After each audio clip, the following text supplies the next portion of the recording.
ಉದ್ಘಾಟನೆ ಕಾರ್ಯಕ್ರಮ ಪರಮ ಪೂಜ್ಯ ಮಹಾಸನ್ನಿಧಿಯವರ ಅಮೃತ ಹಸ್ತದಿಂದ ಈಗೀಗ ನೆರವೇರುತ್ತಾ ಇದೆ.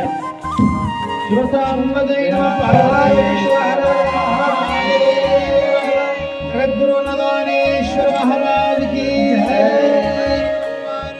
ಮಹಾರಾಜ್ ಕಿ ಜಗದ್ಗುರು ಬಸವೇಶ್ವರ ಮಹಾರಾಜ್ ಕಿ ಜಯ ಮಂಗಳಂ ಪಾರ್ವತಿ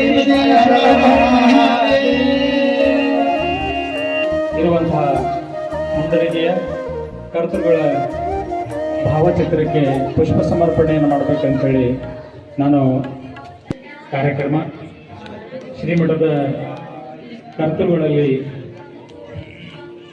ಅವರ ಭಾವಚಿತ್ರಕ್ಕೆ ಮನಪೂರ್ವಕವಾಗಿರುವಂತಹ ಪುಷ್ಪ ದೊರೆಯುವುದರ ಮೂಲಕ ಶ್ರೀ ಗುರು ಬಸವಲಿಂಗಾಯ ನಮಃ.